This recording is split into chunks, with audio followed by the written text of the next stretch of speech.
ఆంధ్ర తెలంగాణలో తక్కువ ఫీజులతో high quality results ఇస్తున్న ఏకైక సంస్థ తిరుమల్ ఐఏఎస్ ఇన్స్టిట్యూట్. మంచు ఫ్యామిలీ గొడవలో ట్విస్ట్ల మీద ట్విస్ట్లు చోటు చేసుకుంటున్నాయి. ఇటీవల తిరుపతిలో జరిగిన ఘటన మరొక ముందే మరో వివాదం తెరపైకి వచ్చింది.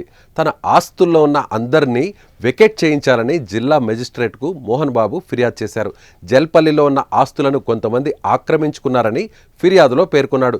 తన ఇంట్లో ఉన్న వారందరినీ బయటకు పంపించేసి ఆ ఇంటిని తనకు అప్పగించాలని కోరాడు. కాగా గత కొన్ని రోజుల నుంచి మోహన్ బాబు తిరుపతిలోనే ఉంటున్నాడు. జల్పల్లిలోని ఇంట్లో భార్య కూతురుతో కలిసి మనోజ్ నివాసం ఉంటున్నాడు. ఈ క్రమంలోనే సీనియర్ సిటిజన్ యాక్ట్ ప్రకారం తన ఆస్తులను స్వాధీనం చేసి ఇవ్వాలని మోహన్ బాబు కోరారు.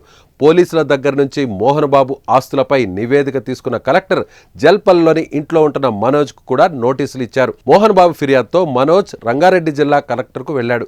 అదనపు కలెక్టర్ ప్రతిమా సింగ్ను కలిశారు. జల్పల్లిలో ఇంట్లో అక్రమంగా చొరపడలేదని తెలిపాడు. తమకు ఆస్తి తగాదాలు ఏమీ లేవని, విష్ణు తండ్రిని అడ్డం పెట్టుకుని నాటకాలాడుతున్నాడని ఆరోపించాడు. న్యాయం జరిగే వరకు తన పోరాటం ఆగదని స్పష్టం చేశాడు. ఇక మోహన్ బాబు కుటుంబంలో కలహాలు తీవ్ర స్థాయికి చేరుకున్నాయి. గత కొద్ది రోజులుగా మనోజ్, విష్ణు మధ్య వైరం పెరుగుతూనే వస్తుంది. గత ఏడాది డిసెంబర్ నెలలో తనపై దాడి జరిగిందని, మోహన్ బాబు ఆదేశాల మేరకు ఆయన ప్రధాన అనుచరుడు, విద్యా సంస్థల్ని పర్యవేక్షించే వినయ్ తనపై దాడి చేసినట్లుగా మనోజ్ పేరుతో ఓ ప్రకటన వెలువడింది. నడవలేని స్థితిలో ఉన్న మనోజ్ ప్రైవేట్ హాస్పిటల్లో చేరడంతో ఏం జరిగిందన్న టెన్షన్ నెలకొంది.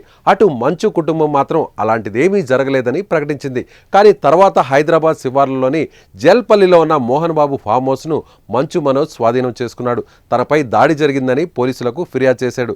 ఆ వెంటనే మోహన్ బాబు అసాంఘిక శక్తుల నుంచి తనకు ప్రాణహాని అని చెప్తూ మనోజ్, మౌనికపై ఫిర్యాదు చేశాడు. జల్పల్లిలోని తన నివాసం నుంచి మనోజ్, మౌనికను బయటకు పంపండి అని కోరారు. తాజాగా ఇవాళ కలిసి మాట్లాడుకుందాం, నాన్నను, ఇంట్లో ఆడవారిని, సిబ్బందిని అందరినీ పక్కన పెట్టిరా, నేను ఒంటరిగానే వస్తాను, అన్ని విషయాలు చర్చించుకుందాం అని మనోజ్ ట్వీట్ చేశాడు. ఇంతలోనే మోహన్ బాబు మెజిస్ట్రేట్ను ఆశ్రయించడం, మనోజ్ కలెక్టరేట్కు వెళ్ళి న్యాయం కోసం పోరాడతాను అని చెప్పడం జరిగిపోయింది. ఇక ఈ వివాదం ఎప్పుడు సద్దుమణుగుతుందో మరి వేచి చూడాలి. ఈ వివాదంపై మీరేమనుకుంటున్నారో ఖచ్చితంగా మీ అభిప్రాయాన్ని కామెంట్ చేయండి.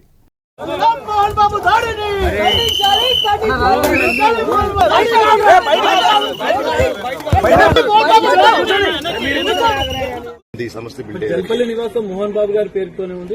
ఇది నా నాన్నగారిని ఎప్పుడు వ్యతిరేకించనండి. ఎందుకంటే ఇది కేవలం మా నాన్నగారిని ముందు తోసి అది వెనకాల నుంచి ఆడే నాటకం. ఎందుకంటే నేను అడుగుతున్నా, డైరెక్ట్ గా రండి మాట్లాడండి అని. ఎంతకంటే ఎంత చెప్తానా మాట్లాడని. మరి మోహన్ బాబు గారే వెకేట్ చేయాలని చెప్పి కలెక్టర్ ని ఆశ్రయించారు మిమ్మల్ని.